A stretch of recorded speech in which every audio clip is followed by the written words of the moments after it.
Graça e paz a todos. Estamos aqui para fazer mais um vídeo ao canal e falar um pouquinho hoje do grande profeta do Velho Testamento, do Antigo Testamento, profeta Zacarias, uma profecia maravilhosa, que fala de Machia, nosso Senhor e nosso Rei. Então vai ser muito bom estudar Zacarias, porque nós vamos falar de muitas profecias que está totalmente ligada com o reino de Machia. Não adianta a gente estudar os 4 evangelhos, as cartas apostólicas, o livro de Revelação, o livro de Daniel, achando que a gente vai entender escatologia bíblica e entender o reinado milenar de Jesus, Yeshua, se nós não dermos atenção aos profetas, os outros profetas, porque a profecia ela é construída com participação de todos os profetas. Zacarias, Jeremias, Ezequiel, os profetas menores, Oséias, Rocheia e outros, todos outros. Então, vai ficar sempre para nós, quando a gente só foca em Daniel e Apocalipse, eu vejo que tem muitas pessoas que são exímios estudiosos bíblicos, mas eles só focam no quê? Numa profeciazinha ali de Daniel, em outra profeciazinha ali de Apocalipse, Aí, com aquele conhecimento que ele tem, ele une as duas coisas e cria uma bagunça de teologia, Então, o objetivo de estudarmos os profetas é tentar olhar para o quebra-cabeça. E uma coisa eu falo, ninguém atualmente consegue olhar para o quebra-cabeça e enxergar todas as peças. Então, não é os meus vídeos aqui do canal que vai ajudar você a entender todas as peças. Não é o pastor fulano de tal ou a religião ciclana de tal que vai falar para vocês exatamente todas as coisas. Porque todos nós, seres humanos, deixamos escapar alguma coisa pequena. Até mesmo isso aconteceu com os apóstolos, que eles esperavam o Messias. A grande maioria deles aceitaram o Messias apenas com a seguinte palavra: achamos o Messias. Por quê? Porque eles já esperavam o Messias, porque eles estudavam as profecias, eles conheciam, eles ouviam nas sinagogas, no Shabat, as profecias sobre Jesus, sobre o Messias, sobre o Messias de Israel. Então, eles sabiam que havia um Messias, mas tinha coisas que o Messias fez que só ficou claro para eles depois da morte e da ressurreição do Machia. Aí eles lembraram, ele nos falou isso está de acordo com o profeta tal. E mesmo assim ainda, o apóstolo Pedro fala que Paulo tinha um entendimento superior, Numa certa ocasião, Pedro fala que aceitai o irmão Paulo, pois ele ensina coisas difíceis, mas aceitai-o como irmão amado. Quer dizer, Paulo ele tinha uma compreensão dos segredos sagrados maior do que os apóstolos de Jerusalém. Então, o que isso nos ensina? Que por mais que eu estude a Bíblia, por mais que o seu pastor, a sua religião, vai te propor uma escatologia bíblica, nunca te contente com isso, nunca te contente com o que te é passado. Debruça nas Escrituras você mesmo e vai estudar os profetas, porque numa hora ou outra, quando você estiver tomado pelo Espírito Santo e fazendo seus estudos em oração, você pode ver uma peça do quebra-cabeça e encaixá-la num lugar em que nenhum de nós ainda conseguiu fazer. E aí você vai entender melhor a profecia e você vai poder ajudar outros a entender e aprofundar seu conhecimento, o conhecimento de outros nas palavras do Machia. Por isso que nós estudamos aqui no nosso canal, à espera de Yeshua, as profecias que são descritas nos profetas. Porque não tem como entendermos o que o Novo Testamento fala, o que as cartas de Paulo falam, o que os apóstolos fundamentaram como regra de fé, se nós não entendermos qual é a correlação que existe entre os profetas menores. E essa correlação, ela existe, porque a Bíblia ela está totalmente entrelaçada. Até acredito que também o livro de Enoque ele nos traz muitas partes que nos ajudam a a entrelaçar todo esse conhecimento. E hoje nós vamos começar com muita alegria o estudo de Zacarias, tá? Vamos no mesmo ritmo dos outros, então a gente nunca pega um profeta, um livro e começa e vai até o fim, assim, em vídeos um atrás do outro, porque existem alguns motivos, eu vou explicar, né? O primeiro motivo é que fica cansativo, às vezes o público do canal, né, nós temos quase 600 pessoas agora no nosso canal, então o público do canal, ele tem pessoas que gostam de um assunto, tem pessoas que gostam de outro assunto, então não tem como a gente ficar só num assunto o tempo todo. Eu já tentei fazer isso, né, quando eu estava falando sobre o Egito e a Síria, e eu percebi que a audiência foi caindo, né, dos vídeos. Por quê? Porque são assuntos muito profundos, e não é todas as pessoas que estão preparadas para esse tipo de conhecimento. Então o que a gente faz aqui no canal? A gente tenta mesclar os temas. Então a gente vai e faz um vídeo de Apocalipse, né? Depois a gente faz um de Hebreus, depois a gente faz de Gênesis, depois a gente faz de Salmos, depois a gente faz de Pedro. Então a gente vai fazendo esse estudo assim para ver se consegue ajudar as pessoas, né? A prender a atenção das pessoas.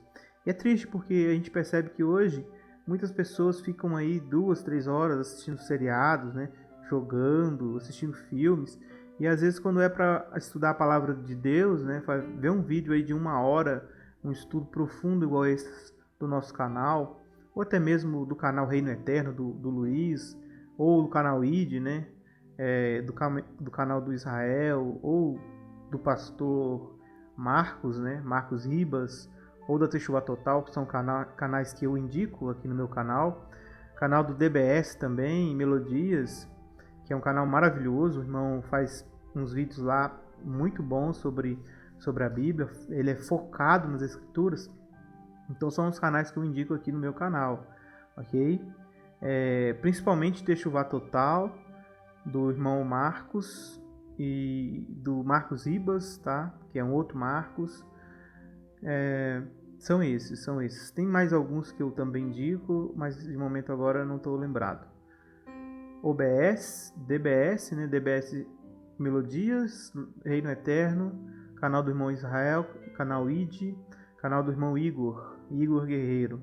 São canais que estão bem assim alinhados com o que eu acredito, né? E com o que eu ensino aqui. Mas vamos lá. Vamos lá. Hoje nós vamos falar sobre Zacarias, o grande profeta Zacarias, aquele homem que teve várias revelações, né? É engraçado, pessoas, quando eu olho para o livro de Zacarias, eu tenho a mesma sensação, aquele mesmo gostinho que você tem quando você lê o livro de Apocalipse, né? Que foi dado para João. João estava num outro contexto totalmente diferente, né? João, ele já tinha tido contato com Jesus, ele tinha visto Jesus, tinha pegado em Jesus, tinha vivido com Cristo, tinha visto ele ressurreto. Então é um contexto totalmente diferente. Mas você vê que as profecias são muito semelhantes. Embora às vezes elas não tenham uma correlação imediata, você vai perceber que esses dois profetas falam de coisas muito semelhantes. Inclusive, muitas coisas que é ditas em Apocalipse é tirada do profeta Zacarias, ok? E então nós vamos falar sobre isto hoje, sobre Zacarias. Eu estou aqui, como você pode ver, com a Bíblia viva, tá? E eu estou aqui com Zacarias capítulo 1, que nós vamos iniciar por aqui, certo? Então vamos lá. Exortação ao arrependimento. É engraçado que a mensagem de Zacarias, ela inicia com uma mensagem de arrependimento. Isso nos lembra muito a Jesus, né, Yeshua, que nos ensinou ao ide, pregai dizendo, o reino dos céus está próximo, arrependei-vos. O João Batista, né, o maior homem que já viveu, dos nascidos entre as mulheres, como Cristo falou, ele também fazia essa pregação de arrependimento das suas práticas erradas, porque o evangelho do Senhor Mashiach, ele é um evangelho de arrependimento, né? Ele é um evangelho em que... Vou aumentar um pouquinho aqui enquanto eu falo, né? Depois a gente coloca. Ele é um evangelho de arrependimento. O evangelho do Senhor Mashiach, ele veio trazer às pessoas aquela condição de que eu errei, Pai, eu quero voltar, eu quero ser restituído da glória. A glória que foi perdida, eu quero novamente. Esta é a mensagem da Bíblia, certo? Quando o homem, Adão e Eva, peca, e a primeira coisa que Deus faz ali para eles são vestimentas de pele de animal, né? Quer dizer, os primeiros sacrifícios foram realizados naquele momento, e daí o homem se dá conta que para cobrir sua vergonha era necessário sacrifício. E isso nos leva à condição de vergonha, de arrependimento. Arrependimento de nossas práticas, arrependimento de percebermos que a nossa pureza foi embora, que hoje há o mal dentro de cada um de nós.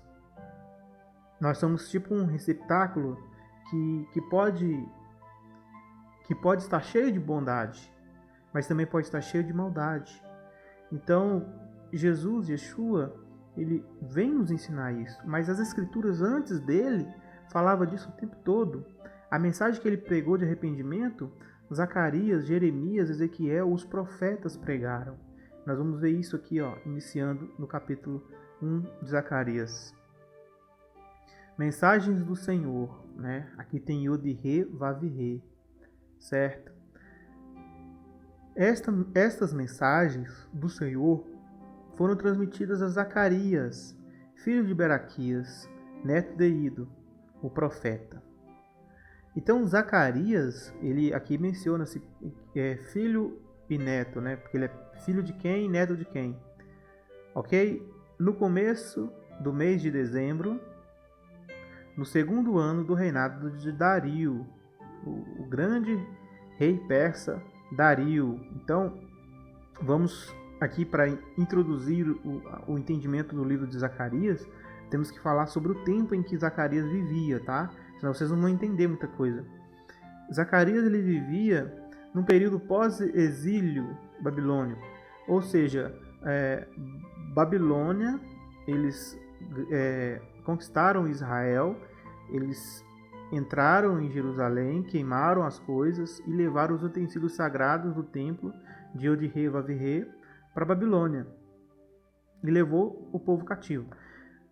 Desse povo cativo foi Daniel, Misael, né, que é Sadraque, Mesaque e Abednego lá e tal. Foram todos para a Babilônia. Muitas pessoas importantes dos judeus foram para a Babilônia.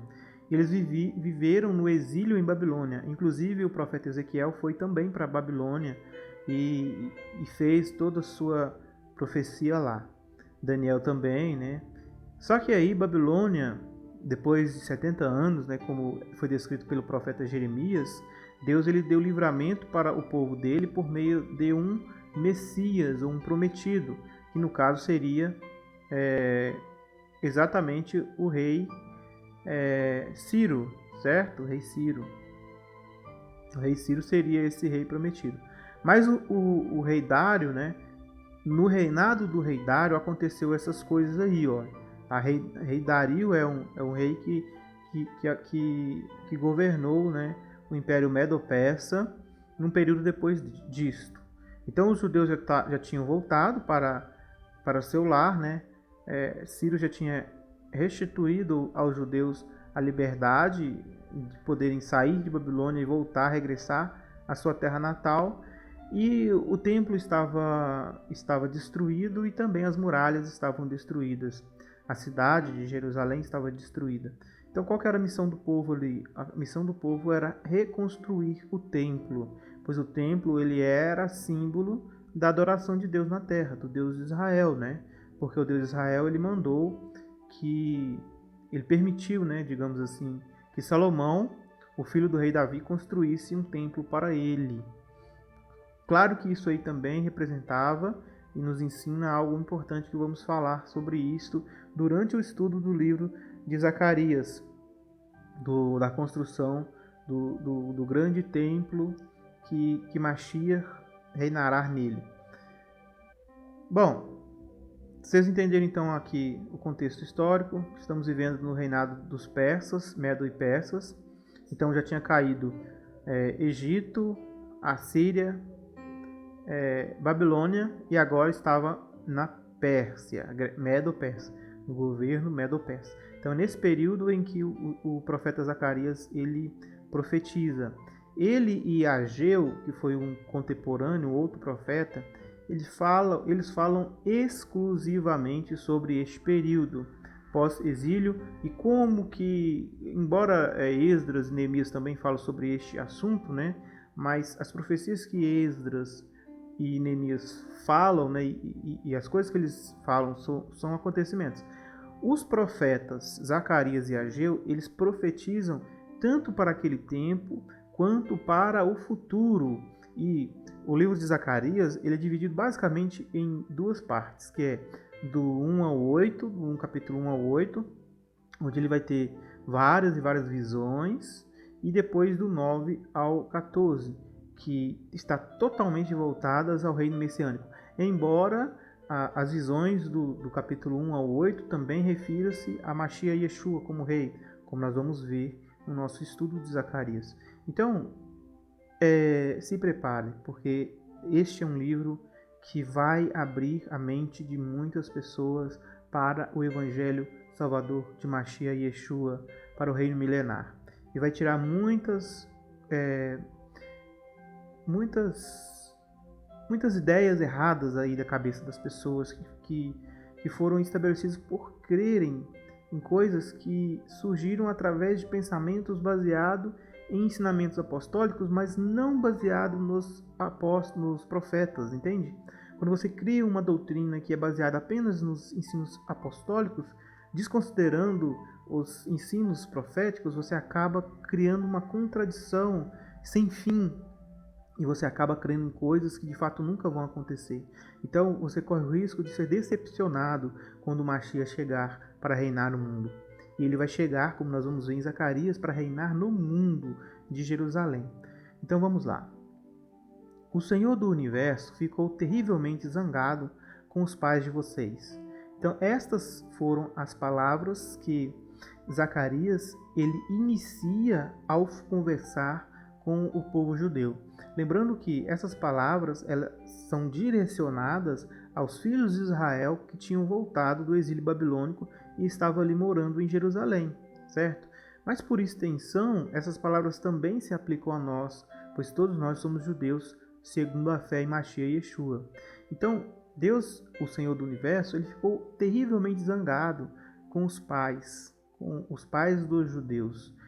E isso fez com que os judeus fossem levados cativos para a Babilônia, certo? Eles foram levados cativos para a Babilônia.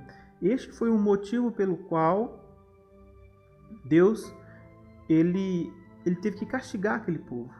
A iniquidade do povo se tornou tão grande que ele permitiu que esse pessoal fosse levado para o cativeiro em Babilônia. Claro que isso aí também é um tipo, né, do povo de Deus hoje. Só que isso aí é um assunto para um outro vídeo, certo? E aí continua assim, ó. Mas ele ainda se voltará e mostrará seu amor por vocês, se voltarem para ele. Então aqui existe a primeira condição, né, que Deus ele faz no livro. Qual que é essa condição? Se, tá? Então ele ainda se voltará e mostrará seu amor por vocês. Quer dizer, o Deus de Israel ele não deixou de amar os judeus.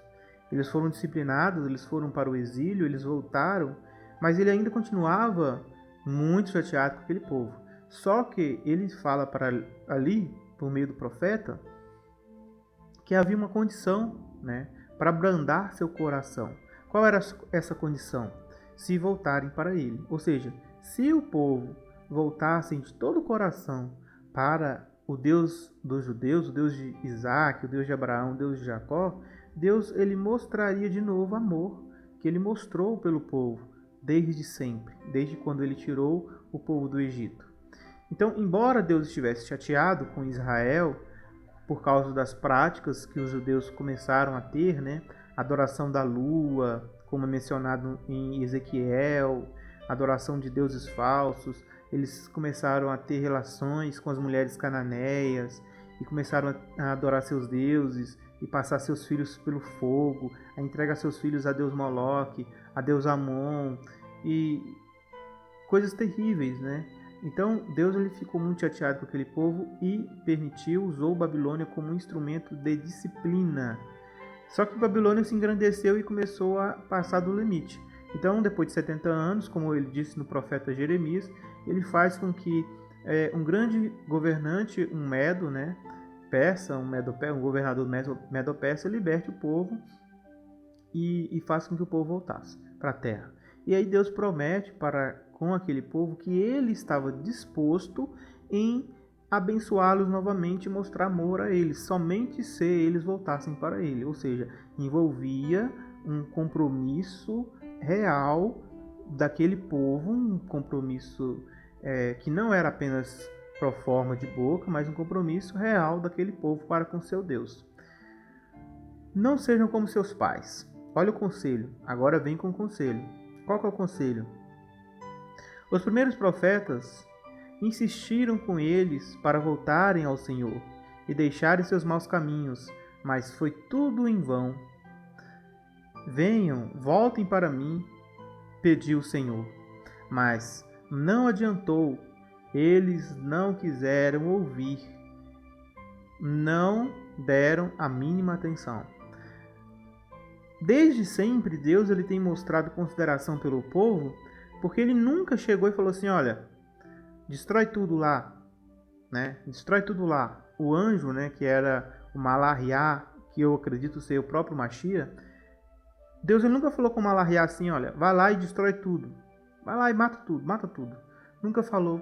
Ele sempre usou profetas para poder alertar o povo da iniquidade do povo e dizer que se aquele povo continuasse fazendo aquelas coisas, haveria consequências drásticas. Então, quando você lê os profetas, você vai ver sempre este alerta, né? Só que, olha o conselho, não seja como seus pais. Por quê? Porque os pais deles ouviram e não adiantou nada, porque não deram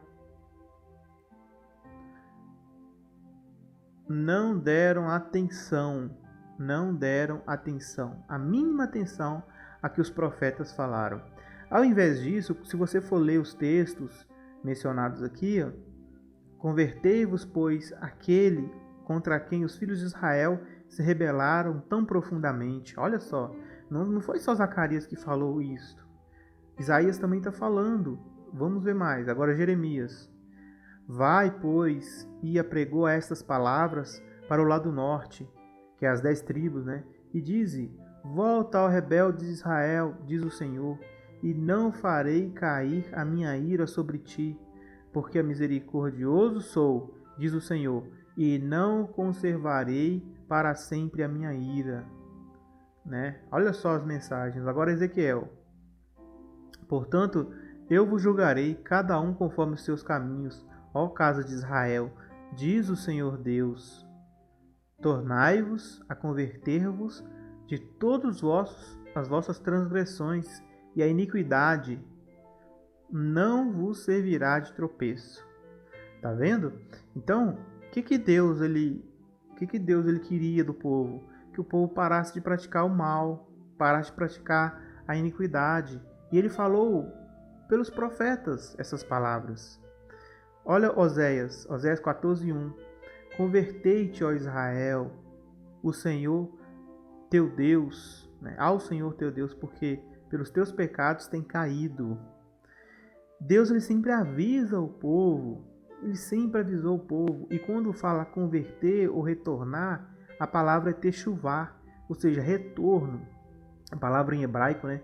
Techuvá, retornar a Deus, porque o povo, a tendência do povo sempre foi se dispersar nos maus caminhos. Sempre foi dispersar nos maus caminhos. E Deus sempre, por meio do Malariá, né, do anjo da aliança, né, o Salvador da humanidade, ele sempre ajuntou os pintinhos debaixo da asa, como a galinha junta os pintinhos debaixo da asa, né? Não foi à toa que Jesus, ao olhar a Jerusalém e ver o que iria acontecer com ela em 70, ele chorou por Jerusalém. E disse: Jerusalém, Jerusalém, matadora dos profetas, aniquiladora dos que lhes são enviados, quantas vezes Jesus falando, olha só, Jesus falando, quantas vezes eu tentei, como a galinha, ajuntar-vos debaixo das minhas asas.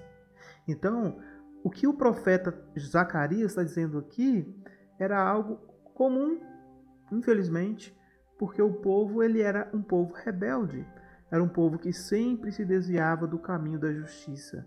E Deus chama por meio de Zacarias mais uma vez o povo ao retorno, a techuvá, ao encontro com Deus de Israel, de um coração puro e limpo para adorá-lo da forma que ele merece. E aí diz: seus pais e os profetas daquela época já morreram há muito tempo. Quer dizer, Deus ele avisou por meio dos profetas antigos. O que adiantou? O que adiantou? Todos morreram. Todos vão morrer. Mas vocês devem lembrar a lição que eles aprenderam. Só que eles aprenderam uma lição. Os pais antigos aprenderam uma lição.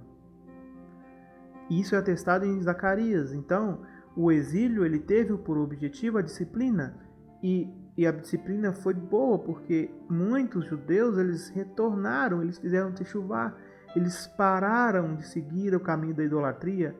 E Deus ele é tão sábio que ele tira o povo da sua terra, onde eles estavam repletos de idolatria, praticando idolatria, fazendo idolatria, e ele leva o povo para uma cidade mais idólatra ainda, onde as pessoas comiam comidas que os judeus não comiam, que faziam coisas impróprias que os judeus não faziam, e eles começaram a se deparar com seus próprios erros e ver que eles estavam tão lastimáveis em suas práticas em Judá, em Jerusalém, em Israel, como aqueles babilônios pagãos, praticantes da imoralidade, da idolatria, do sexo ilícito. E aí eles caíram no arrependimento e eles choravam, né? Como no livro de Lamentações diz, eles sentavam e choravam olhando para Jerusalém, lembrando de como era bom a liberdade, de como era bom andar pelas ruas de Sião, pelos caminhos do rei Davi, pelos caminhos dos patriarcas, dos pais, a cidade amada. E eles olhavam Babilônia, naquele lugar que não era de pertence a eles, e viam aquelas pessoas praticando coisas iníquas e más, e eles sentiram falta do tempo em que eles tinham amizade com o Pai, e eles sentiram saudade. Por isso, aqui no profeta, ele diz: a palavra de Deus permanece. Aprenderam. Eles aprenderam a lição. A palavra de Deus permanece. Não adianta. Os pais morrem, as pessoas morrem, eu morrerei, você provavelmente morrerá. Todos nós, né? Se Mashiach não voltar em nossa época, todos nós morreremos. Mas uma coisa não muda: a palavra de Mashiach, a palavra do Pai que está na boca do Mashiach, não sai da boca dele sem cumprir. Ele diz que nem um iude da letra vai passar, né? Nenhum traço da letra da palavra de Deus passará, porque a palavra de Deus permanece. Então, o que o Senhor disse aos seus pais aconteceu. O que o Senhor disse aos seus pais aconteceu. A palavra por palavra, e eles foram severamente castigados. O que Deus diz, amigo, o que Deus fala para você, o que Deus fala para mim, talvez você lê a Bíblia assim com indiferença, né? Você vê o pastor falando lá uma mensagem, um religioso, você vê meu vídeo aqui no canal, você fica indiferente com a mensagem: isso não é para mim, isso é para você. A palavra de Deus é para você, a palavra de Deus é para seus filhos. Se você é filho de Deus, a palavra de Deus é para você. Então a palavra de Deus vai se cumprir. Não adianta você achar que não vai se cumprir, porque a palavra de Deus vai se cumprir. Mais cedo ou mais tarde, a palavra de Deus sempre se cumpre.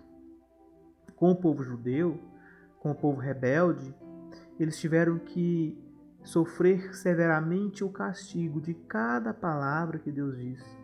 E essas palavras, elas foram escritas, não foi por meio dos profetas, foi por meio do grande profeta Moisés, quando Deus, por meio de Mashiach Yeshua Malahiah, o anjo da aliança, entrega na mão de Moisés a santa aliança, a Torá, as 10 palavras, as 2 pedras, escritas com seu próprio dedo, e ele testifica ali, por meio da Torá, dos 10 livros, dos 5 livros sagrados, os 5 primeiros livros da Bíblia, que os judeus iriam desobedecer e que eles iriam ser castigados se eles não seguissem o caminho da justiça.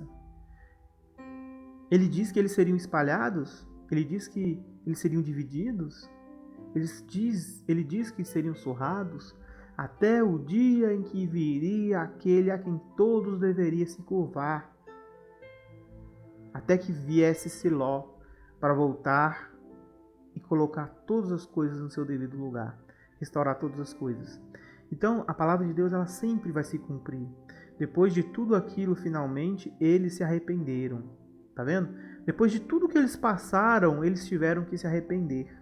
Eles tiveram que se arrepender. Porque a palavra de Deus, ela sempre se cumpre. Tolos somos nós de achar que o que está escrito na Bíblia não vai acontecer. Todos aqueles que estão magoados com a religião, foram enganados, foi isso, foi aquilo, e que de repente aí, virei ateu, Não estou criticando uma pessoa que é ateu, não.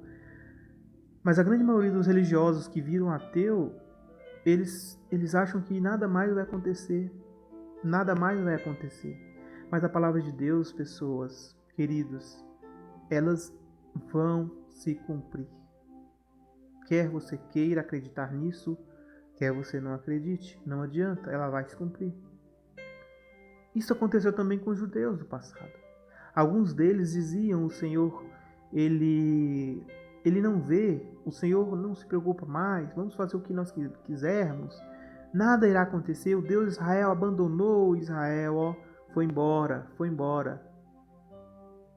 E eles sentiram na pele o cumprimento de todas as palavras do Senhor. Deus nos deu aquilo que merecíamos, eles disseram. Ele fez exatamente o que havia prometido. Lamentações, capítulo 1, 18. Justo é o Senhor, pois me rebelei contra o seu mandamento. Ouvi, pois, todos os povos e vede minha dor. As minhas virgens e os meus jovens foram levados para o cativeiro. É Israel, tá vendo? Israel arrependeu-se, eles viram a cagada que eles fizeram.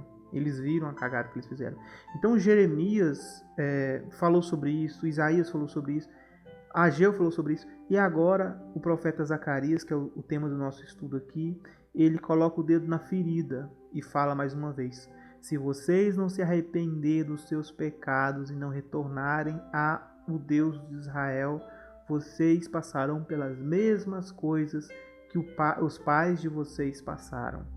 Então a mensagem de Zacarias, ela começa, coloca na sua cabeça, ela começa com techuvá, com arrependimento, com metanoia, a palavra grega metanoia, mudar a mente, certo?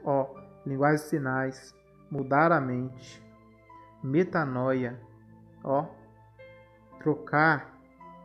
trocar a mente, sair do caminho mau e voltar para o caminho bom. Se afastou do Pai, retorna ao Pai. Esta é a mensagem que inicia o profeta Zacarias. Porque agora as coisas começam a ficar interessantes.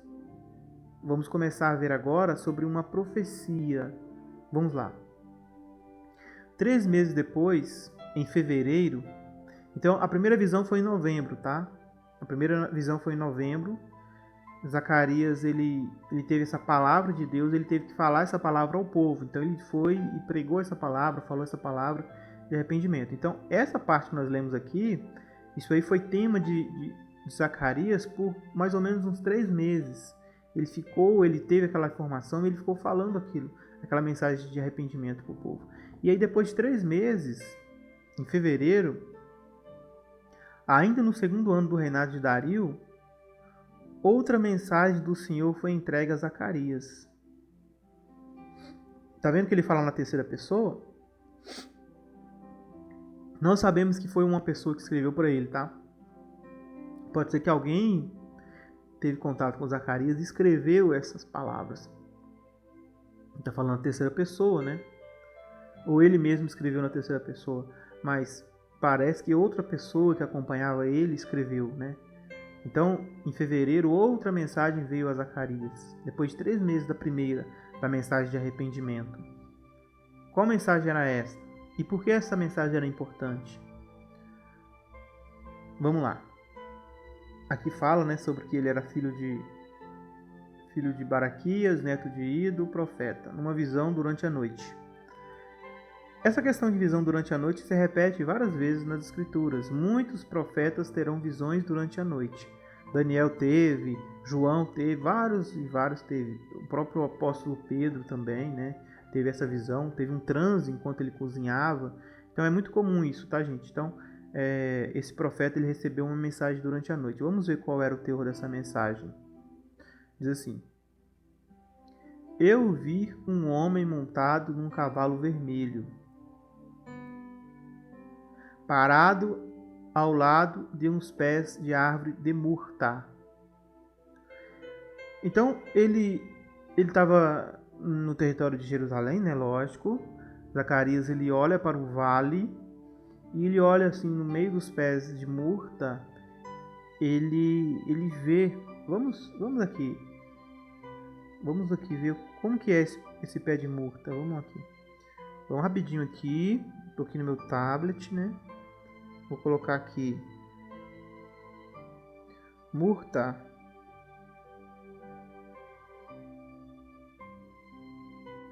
Árvore.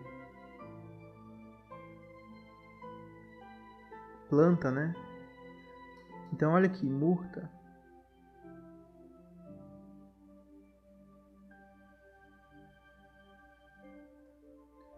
Provavelmente é essa daí, né? Que nós estamos vendo aí, né? Vamos colocar aqui.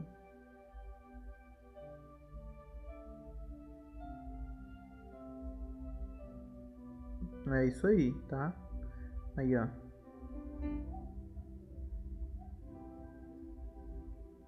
Conheça a murta. É isso aí, tá? Então, até eu agora já conheci aí por foto a tal da murta. Então é isso aí, tá, gente? Ó. Certo? Vamos voltar lá. Ele viu um cavalo vermelho parado ao lado de uns pés de murta, de árvores de murta, junto a um rio. Ele não especifica qual rio que é. Há um rio, né? Então ali tinha murtas, é plural, né? E tinha um rio passando. E ele viu um cavalo vermelho. Atrás dele, atrás desse cavalo vermelho, havia outros cavalos, plural, né? Não fala exatamente quantos eram outros cavalos, tá?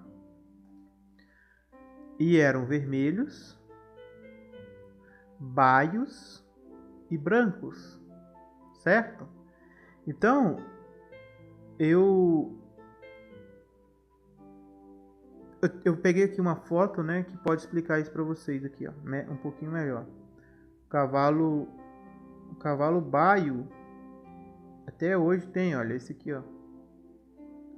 Esse aqui é o cavalo baio, tá? Em outras versões bíblicas, vamos ver aqui como que outras versões vertem. Vermelho, tá?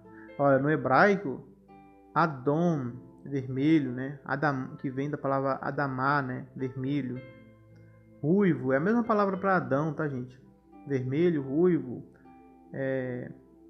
Pode referir-se a cavalo, égua, novilho, certo? Vermelho.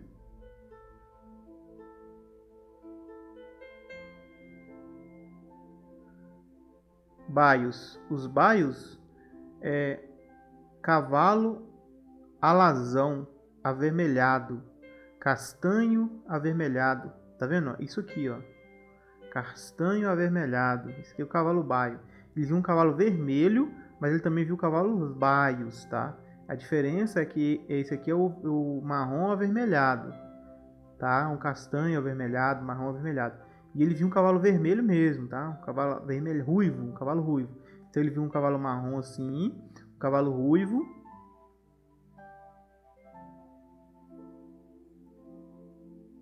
E brancos, certo? Ó, um cavalo vermelho, baios e brancos. Aí eu tenho aqui, né, algumas gravuras, o cavalo branco, né, o cavalo branco. Tá aí, ó. Aqui colocou um cavalo preto aqui no meio aqui, mas aqui pelo menos aqui nesse pedaço não fala do cavalo preto, né? Certo? Vamos voltar lá para a Bíblia viva que nós estávamos vendo. Eu vi um homem montado num cavalo vermelho, parado ao lado de uns pés de árvore de murta, junto ao rio. Atrás dele havia outros cavalos, vermelhos, baios e brancos, cada um com o seu cavaleiro. Então, além dos cavalos, havia pessoas, cavaleiros, né, seres montados naqueles cavalos. Tá começando a ficar assustador essa descrição, né? Bom, o que será que estava sentado nesses cavalos? Por que esses cavalos tinham essas cores? Ao meu lado havia um anjo. Aqui ele fala de um anjo, certo? Vamos lá.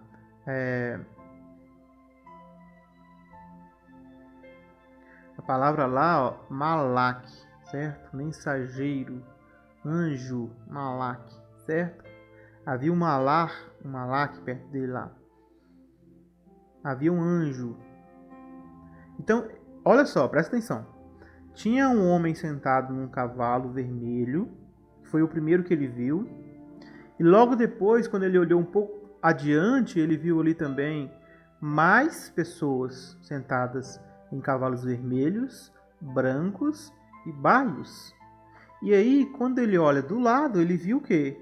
Um malar, um anjo, uma pessoa de uma outra, né? De uma outra esfera de vida, vamos dizer assim. Eu perguntei a ele: para que serve estes cavalos, Senhor? Que é uma pergunta que qualquer um de nós faríamos, porque ele sabia que ele estava tendo uma visão de Deus, e entre os judeus ali, né, eles tinham cavalos baios, eles tinham cavalos brancos, cavalos negros, né? Mas ele percebeu que aqueles cavalos eram diferentes. E ele percebeu que tratava-se de algo diferente. Então, quando ele vê aqueles cavaleiros ali perto das murtas e do rio, ele pergunta ao anjo: para que servem esses cavalos, Senhor? Aí o anjo responde: vou lhe contar. Ele me disse.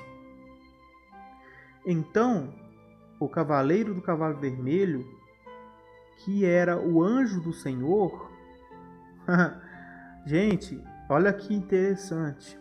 O cavaleiro do cavalo vermelho que ele viu era o anjo do Senhor, tá?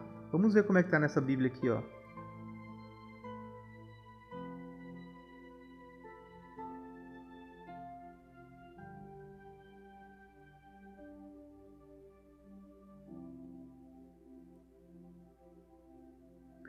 Então respondeu o homem que estava entre as murteiras, que era exatamente o que estava montado no cavalo, né? No cavalo vermelho, e disse: são os que o Senhor tem enviado para percorrer a terra. Então nessa versão aqui ele não descreve exatamente quem é, né? O homem, né, que está sentado no cavalo vermelho. Ele disse: meu Senhor, quem é este? E disse-me o anjo, ao falar comigo: Te mostrarei quem são estes. Então respondeu o homem que estava entre as murtas, e disse: Estes são os que o Senhor tem enviado para percorrer a terra. Olha que interessante. Essa Bíblia Viva, então, ela traz para nós uma informação que, embora nas outras Bíblias não estejam tão discriminadas, aqui fala. Quem traduziu essa Bíblia, ele entendeu que aqui está falando de Malaquiá, né? Eu, de certa forma, até acho bem coerente essa visão, certo? Malaquiá, o anjo da aliança, estava sentado ali no cavalo vermelho. Ele se dirige a Zacarias e ele transmite a mensagem para Zacarias, né? E ele diz: O Senhor os mandou para observar a terra, ou percorrer a terra, certo? Toda a extremidade da terra de Israel. Vamos ver uma outra versão ainda. Vamos ver aqui King James. Então o anjo que estava entre as moitas deu a seguinte interpretação: Eis que são aqueles que Yahweh enviou por toda a terra. Então agora, nessa versão, aqui fala que aquele que estava sentado no cavalo vermelho também era um anjo. Veja como é que interessante, né? NVI. Também o homem que estava, né? A palavra no hebraico é Ish. Então é homem, tá? Criatura humana, Ish. Tá? Ele tinha visto um homem, um ser humanoide, tá? Então, por mais que ele tenha, outras Bíblias tenham trago anjo e tudo, ele viu um ser humanoide sentado num cavalo, certo? Por isso ele chamou de Ish. No hebraico tá Ish, ou seja, homem. Certo? Beleza, mas o que importa aqui é que não a identificação específica desses que estavam sentados nos cavalos. Nós sabemos que são de Deus, são criaturas, são seres que são de um outro plano, porque foi o Senhor que os enviou para percorrer a terra. Então não são da terra, isto aqui é fato, certo? Então não eram seres humanos comuns, não eram pessoas de outro lugar, de outra nação, não eram criaturas que vieram de Deus, da parte de Deus. E aí vamos continuar lendo.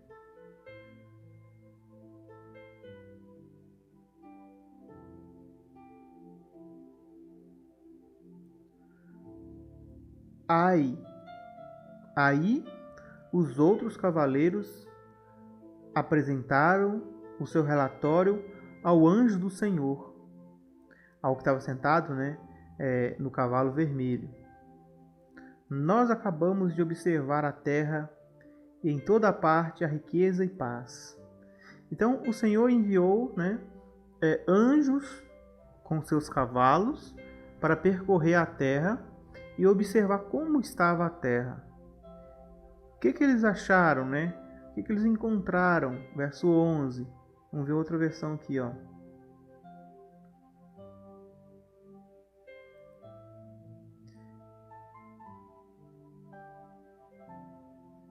Eles passaram a responder ao anjo de Jeová, parado entre as murteiras. Tá vendo? Aqui, olha, essa versão também identifica o anjo parado entre as murteiras, né? O anjo do cavalo vermelho como sendo o anjo de Jeová, né?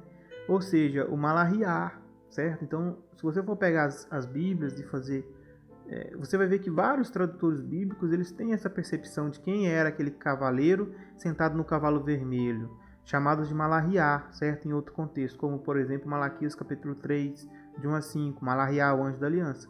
Então, o anjo, e também Êxodo capítulo 22, fala que Deus ia colocar o nome, né? Colocarei meu nome sobre ele, e ele ficará na frente de Israel, né? Então, Malaquiá aqui, ele recebe o relatório dos outros anjos. Andamos pela terra, e eis que a terra inteira está sentada quietamente e tem sossego. De modo que respondeu o anjo de Jeová e disse: Ó Jeová dos exércitos, até quando não terás misericórdia com Jerusalém e com a cidade de Judá, que vertestes por estes 70 anos? Certo? Olha. Ao ouvir os relatórios, o anjo do Senhor orou: Ó Senhor do universo, durante 70 anos a sua ira ferveu contra Jerusalém e as cidades de Judá. Quanto tempo ainda vai demorar a sua misericórdia? Então, por que foi enviado aqueles anjos? Para ver se estava pronto, se estava no tempo das coisas acontecerem. Então, é assim que Deus age, é assim que Deus lida normalmente com os assuntos humanos. Muitas vezes, né, Deus ele envia seus anjos para ver como é que está a situação na terra, se está no tempo certo das coisas acontecerem. E de fato, quando os anjos trouxeram o relato para aquele anjo do Senhor, Malariá, o próprio Malariá ele ora ao Pai e diz: ó Senhor do universo, até quando a sua ira ficará acesa contra Judá e Jerusalém? Já decorreram 70 anos. Ele faz então menção ao que o profeta Jeremias havia dito, a qual Daniel também menciona. Que o povo ficaria preso no exílio por 70 anos. Então, aqui, olha, nós vemos o quê? Nós vemos que os profetas estão interligando as profecias. Deus ele faz isso de propósito. Ele falou sobre os 70 anos em Jeremias, depois Daniel entendeu e agora Zacarias menciona esses mesmos 70 anos, que foram 70 anos da ira do Deus Todo-Poderoso contra Judá e contra Israel.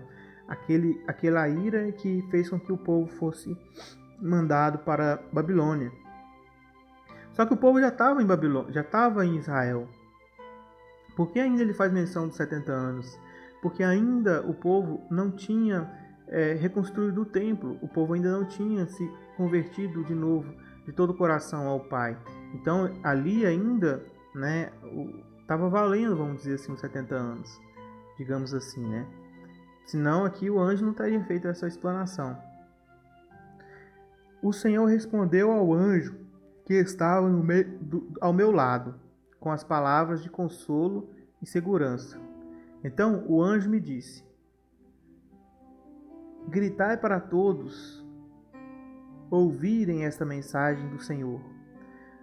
Vocês pensam que eu não me importo com o que aconteceu a Judá e Jerusalém? Então, olha só a mensagem que Zacarias deveria levar para o povo. Vocês pensam que eu não me importo com o que aconteceu com Judá e Jerusalém? Eu tenho ciúmes delas. Olha só que lindo. Eu tenho ciúme delas, de Judá e de Jerusalém. Como o marido de sua esposa. Olha a figura de linguagem. Aqui, mostrando que Judá e Jerusalém têm dono. O Deus de Israel é o dono de Judá e Jerusalém. Quem achava que Deus não se importava, ele está dizendo: eu me importo. Quando vocês sofreram no exílio, eu me importei, eu sofri. Embora a correção fosse necessária, Deus ele não é indiferente com as coisas que acontecem com seus filhos. Então Deus se importava com o que acontecia com Judá e com Jerusalém. Estou furioso com as nações pagãs, que vivem ricas e tranquilas, porque eu estava apenas um pouco zangado com meu povo, mas essas nações os maltrataram muito mais do que eu havia planejado. Quer dizer, Babilônia, né? Aqui está falando de Babilônia, certo? Não só de Babilônia, mas também da Síria, né? Os assírios entraram em Israel e destruíram tudo, levaram o povo cativo para tudo quanto é lugar. Depois, Babilônia entrou em Israel, destruiu tudo, levou os utensílios sagrados para lá. E aí Deus estava furioso com Israel, mas apenas por um pouco. E aquelas nações abusaram da autoridade que Deus deu para elas para castigar Israel. Então eles passaram do limite, entendeu? Então Deus está falando aqui que o que aconteceu com eles em Babilônia, o sofrimento que eles passaram, e também essa palavra servia aos outros judeus espalhados, né, pelo mundo. Qualquer um que ouvisse a palavra do profeta Jeremias, do profeta Isaías, do profeta Zacarias, eles se identificariam com isto. porque eles foram espalhados, as nações pegavam pesado com eles, porque não era fácil ser judeu naquela época. Se não foi fácil ser judeu em 1945, na Alemanha, vocês acham que era fácil ser judeu na época do passado, onde não existia lei de humanidade nem nada? Direitos humanos, nada? Você ser judeu num país em que as pessoas estavam acostumadas a comer todo tipo de alimento, fazer todo tipo de prática, e você guardava essas coisas, porque você fazia a vontade do Criador. Então não era fácil, né? Para eles. Então eles sofreram muito. Eles sofreram muito.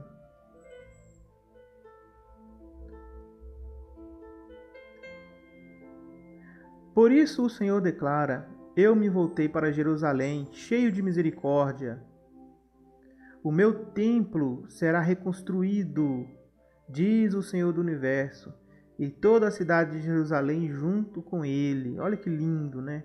Era a coisa que o verdadeiro judeu estava doido para ouvir de algum profeta. Era a afirmação de Deus de que tudo voltaria ao normal, aos arrependidos que estavam voltando, né? Repita a mensagem. O Senhor do Universo afirma que a cidade de Israel voltarão a se encher de riquezas e o próprio Senhor voltará a consolar Jerusalém.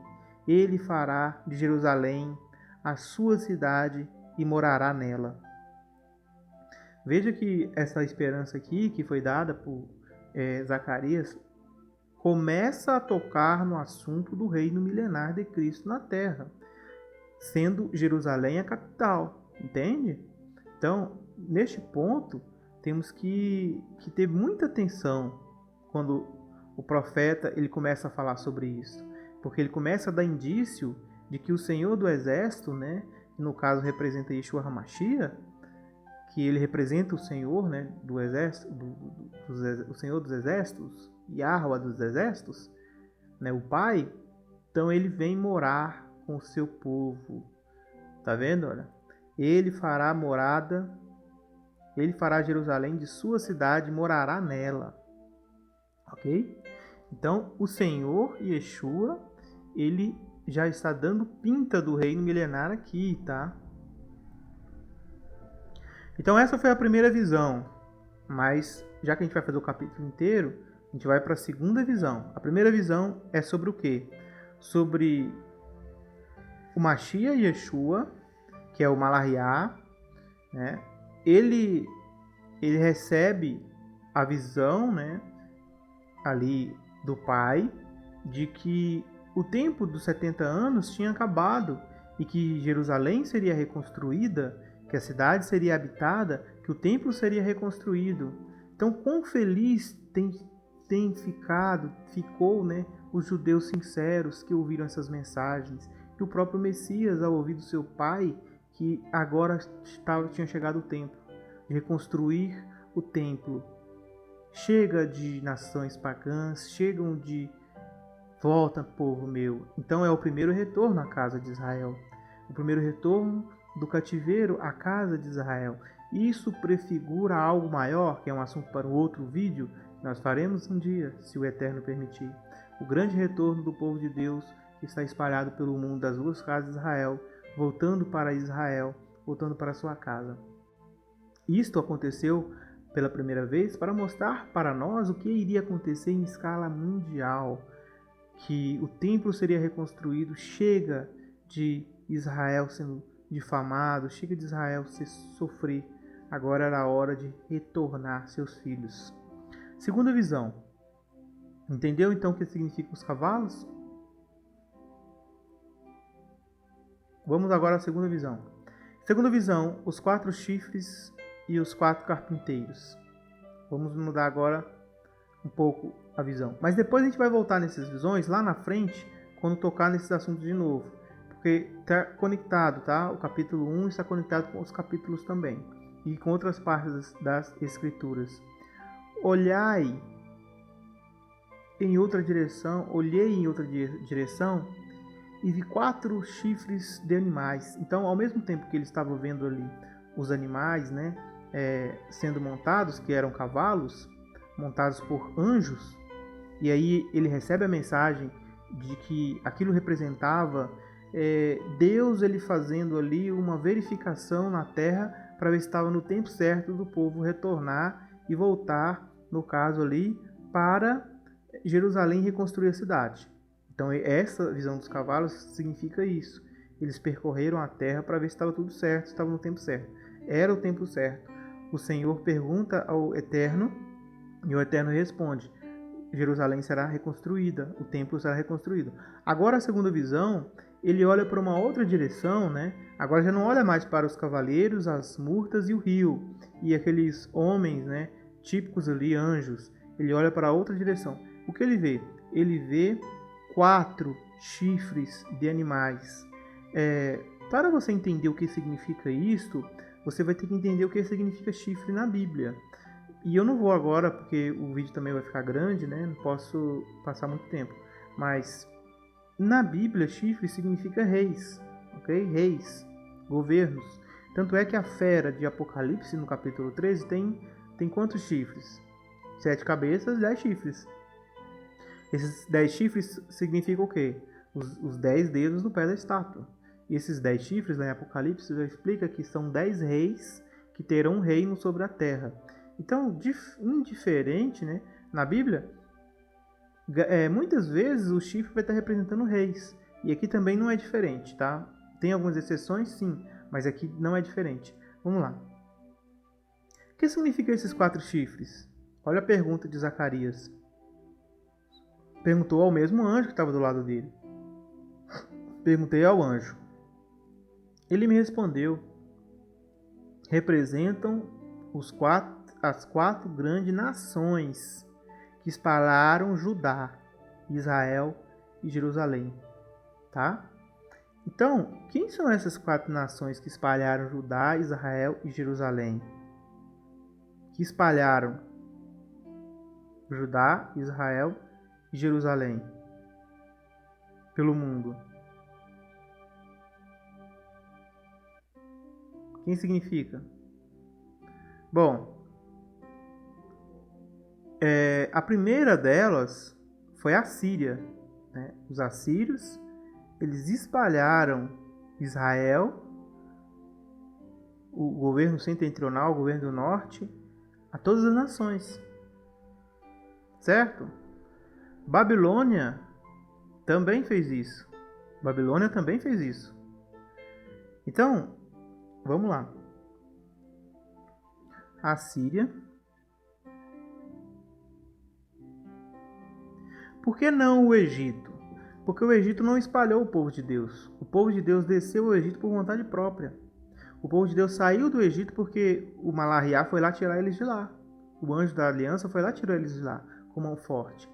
Então o Egito não espalhou Israel por todas as nações. Na verdade, o Egito teve uma participação embrionária na nação de Israel. É como se o Egito, né, dentro do Egito a nação se desenvolveu, né, digamos assim. Então o Egito ele não espalhou a nação de Israel para os 4 cantos da terra. A Síria, ela espalhou Israel pelos 4 cantos da terra. Pelo menos a parte setentrional, né, os assírios espalhou para tudo quanto é lugar. Levaram os judeus ali, espalharam, vendiam o povo. Então, uma é a Síria. A outra é Babilônia. Babilônia também, além de pegar o povo de Israel que estava lá em Judá e levar para Babilônia, ainda há relatos na história, né, comprovado que o rei Babilônia às vezes levava, né, algum judeu proeminente para algum lugar para ele ser um governante, tipo Daniel, assim, sabe? Alguém articulador, né? Ele fazia isso. Acabou que também espalhou o povo, né? E muitos povos judeus também, na época de Babilônia, acabaram fugindo de Babilônia, né? Indo para outro lugar, sendo espalhados. Então, a Síria, Babilônia. Qual foi a outra nação na história que espalhou o povo de Judá e o povo de Israel? Grécia. A Grécia, ela teve uma participação muito forte em espalhar o povo de Deus. Tanto é que na época da helenização você tem alguns dos maiores atrocidades que aconteceram no templo, né? Como a escultura de Zeus dentro do templo sagrado, o sacrifício de porcos no altar sagrado, aí culminou com a revolta de Macabeus, Judas Macabeus, e tudo aquilo que a gente já sabe. E aí, nesse tempo, nesse período, muitos judeus foram espalhados por todo o império. Por isso que quando chega na época de Roma, você vai ver que quando Paulo vai pregar, ele vai em vários lugares, como Coríntio, Filadélfia, Éfeso e vários outros lugares ali da região, você vai ver que vai ter comunidades judaicas nesses lugares. Por que essas comunidades judaicas estão ali nesses lugares? Porque na época helenística, os judeus eles sofreram muita perseguição ali em Judá. Então muitos pegaram e foram viver em um lugar, né, fugiram, né, de Jerusalém, que estavam sendo tão perseguidos que eles foram viver, levar suas vidas em outros lugares. Então a Grécia participou disso. E por fim, a última, né, que fez ali em 70 o escarcéus com Israel e Jerusalém, Roma. O que Roma faz? Roma destrói, mata não sei quantos milhões de judeus, né? Na verdade, eles não mataram muita gente, não. Os próprios judeus se mataram lá dentro, né? Eles só cercaram a cidade. Não deixaram entrar comida nem água. Então o povo mesmo se matou lá dentro. Mas foi mais de milhões, né, de judeus que morreram dentro. Flávio Josefo, ele conta essa história para nós. Então, aqui, ó, as 4 grandes nações que espalharam Israel. Quem são esses 4 chifres aí? Isso aqui, gente, é a minha visão, tá? É o meu discernimento sobre o assunto, é a minha interpretação sobre o assunto, depois de estudar há anos o assunto. Pode ser que apareça alguém com uma outra visão, com outra explicação aí. Essa aqui é a minha, tá? Não estou falando que é a verdadeira, que eu sou o dono da verdade. Estou falando que é a minha visão. Os 4 chifres representam a Síria, a Babilônia, a Grécia e Roma. Por esses motivos explicados. Por quê? Porque espalharam Judá e Jerusalém. Ok? Quer dizer, o povo de Deus, né? Depois disso, o Senhor me mostrou 4 ferreiros. O que esses 4 fizeram? Vieram fazer, né? Perguntou para o anjo. Perguntei. O anjo respondeu: eles vieram atacar as 4 nações que espalharam o povo do judeu pelo mundo.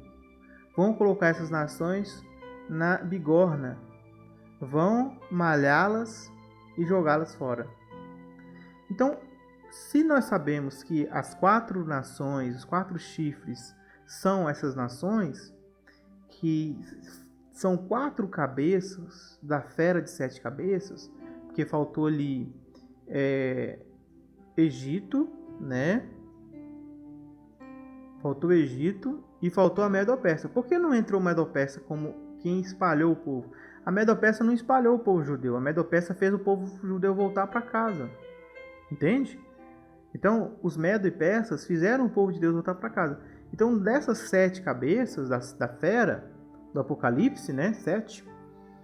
Egito não conta, porque Egito foi um embrião, né, do Israel. Medo-Pérsia não conta, porque eles voltaram com o povo para casa, fizeram o povo voltar para casa. Egito, Assíria, né? Egito não é, Assíria é. Babilônia, Grécia, Babilônia, Medo-Pérsia não é, Grécia e Roma. E ainda tem o 7º rei, né? O 7º rei ainda vai se manifestar no tempo do fim. Então, também não é o 7º rei. Ok? Então, dessas 7 cabeças aí, 4 espalharam Israel pelo mundo afora. Certo? Entenderam agora?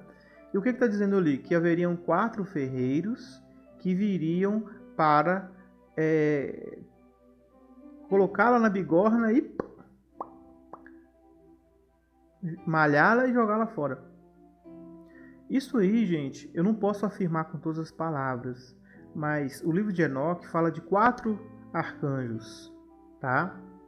4 arcanjos do Senhor que irão participar da execução divina no dia da destruição. e tem participado durante os anos de todos os desfechos da humanidade, né? Um desses são, não vou lembrar todos de cabeça, né? Tá no livro de Enoque, mas Miguel é um deles, Fanuel é outro, face de Deus, né? Fanuel, Miguel, Faniel, Gabriel, e tem um outro que agora eu não me lembro o nome dele. Acho que é Uriel, tá? Uriel, se eu não me engano é Uriel. Então Miguel, Gabriel, Faniel e Uriel. Os quatro anjos que vêm executar o julgamento de Deus sempre na terra. Lá no livro de Enoque fala disso toda hora. Desses quatro anjos que vêm à terra e executam o julgamento de Deus. Não só em nações, como também em outros anjos, né? Quando Samiasa e Azazel eles pecaram, quem veio? Miguel, né? Miguel e... não lembro agora se é Faniel, se é Uriel. É um desses dois. Vieram para amarrá-los e jogá-los no terrão e prendê-los. Algumas vezes, né, o Miguel, o grande príncipe, foi chamado. Daniel fala disso, né? Porque o anjo do domínio da peste estava impedindo o anjo de trazer a mensagem. Então, esses quatro arcanjos, isso aí você pode estudar, você pode ver meu vídeo que eu falo sobre anjos. Eu creio que são as quatro criaturas viventes que estão diante do trono de Deus, né? Que tem o rosto de leão, de novilho, de águia e de homem, certo? Ok? Então, essas quatro criaturas aí, poderosas. Então, eu acredito, nessa é minha interpretação, que pode estar falando disso, pode estar falando que esses anjos aí, esses quatro ferreiros, são os quatro arcanjos de Deus que sempre vieram para colocar as coisas no lugar, entende? Quando Babilônia, não estava falando que Babilônia exagerou demais ali, né, no julgamento de Israel, aí você acha que fosse por vontade humana, gente, as coisas aconteceriam? Então Deus tem que enviar lá um poderoso anjo para vir colocar as coisas no eixo aqui na Terra, porque existem muitas guerras espirituais, existem muitos seres tentando controlar o mundo. Então, se esses poderosos seres de Deus, essas poderosas criaturas, esses arcanjos não virem e lutar com demônios, né, lutar com potestades desta era, as coisas não mudam, as coisas não acontecem, as coisas não evoluem. Você vê claramente a prova disso lá em Daniel, quando o anjo ficou lutando com o outro lá e não deixava o outro trazer a mensagem para Daniel. O que aconteceu? Miguel teve que descer. Só assim o outro anjo conseguiu chegar em Daniel e trazer a mensagem, que é uma mensagem que fala sobre o tempo do fim, da sucessão de reis, tudo interligado. Então, por esse conhecimento que eu tenho do livro de Enoque, do livro de Daniel, das Escrituras, entendo que essas quatro grandes nações que espalhou Israel são as quatro cabeças da fera, né? Que são 7, mas 4 delas, a maioria delas, né, digamos assim, que sempre lutou contra Israel para espalhá-la, para espalhar Israel, porque o diabo sabia, né, que da nação de Israel viria o Cristo. Então ele não queria a nação de Israel, ele queria espalhar a nação de Israel, ele queria perverter a nação de Israel e fez o diabo a 4 para acabar com a nação de Israel. Então ele sempre usou essas feras, essas nações, a favor do seu plano de destruir Israel. Então quando Deus ele fala em Zacarias sobre essas coisas, ele está falando que Israel ele vive uma luta espiritual o tempo todo. O povo de Deus ele está vivendo uma luta espiritual o tempo todo. Paulo ele vai mais longe nisso e fala que o povo de Deus, né, que é o Israel de Deus, ele vive uma luta espiritual o tempo todo. Não, ele até fala, a nossa luta não é com carne e sangue, mas é com poderes espirituais dessa escuridão, potestades. Então, no livro de Zacarias, onde que Paulo tirou essas informações? Possivelmente ele era um estudioso do livro de Zacarias, ele viu isso aqui que eu estou falando com vocês. A briga espiritual, anjos poderosos tendo que vir para lidar com nações, e essas nações têm 7 cabeças, que são 7 potestades, né, que governam essas cabeças. Então, teve que ter intervenção divina, gente, para que todas as coisas pudessem acontecer. Tudo vai acontecer porque Deus ele faz que aconteça, né? Ele envia seu anjo e resolve. Porque de outra forma, o povo de Deus já teria sido exterminado da terra. A mensagem é para Israel. A mensagem de Zacarias 1 é para Israel. Mas não é só para Israel carnal. É para todos os filhos de Abraão que têm fé no Mashiach. Espero que esse primeiro estudo do primeiro capítulo de Zacarias enche a tua alma de alegria e de felicidade e que você reconheça a importância dos profetas de Deus, as suas profecias, naquele quebra-cabeça que eu disse no começo do vídeo. Quando você começa a entender o que esses profetas estão falando, você vai olhar para o quebra-cabeça e vai conseguir ver onde que a peça se encaixa. E aí você vai ter uma visão clara do reino de Mashiach. Que a graça e a paz de Yeshua HaMashiach e de nosso Pai, Yod Heh Vav Heh, seja com cada um de vocês.